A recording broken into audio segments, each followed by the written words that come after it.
আমাদের total target হলো 25 থেকে 30,000 লোক এই লাকসা মনোরঞ্জে, ঢাকাস্থ লাকসা মনোরঞ্জ এবং যারা লাকসা মনোরঞ্জ তাদেরকে আমরা প্রায় 120টার উপরে বাস রিজার্ভ এবং ট্রেন এবং যার যার নিজস্ব স্ব উদ্যোগেই আমরা ইতিমধ্যে অলরেডি ঢাকাতে অনেক লোকের আগমন হয়েছে। আমরা মনে করি এই তারেক রহমানের স্বদেশ প্রত্যাবর্তন এই 54 বছরের বাংলাদেশের ইতিহাস ভঙ্গ করবে এবং আগামী প্রজন্মের বাংলাদেশেরও আগামীকালে যেই প্রত্যাবর্তন অনুষ্ঠানটি সেটা বাংলাদেশের ইতিহাস তো বটেই, সারা বিশ্বের ইতিহাস ইনশাল্লাহ ভঙ্গ করবে।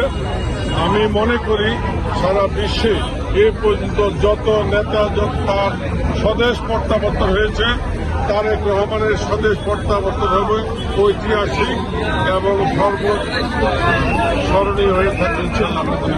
ধন্যবাদ।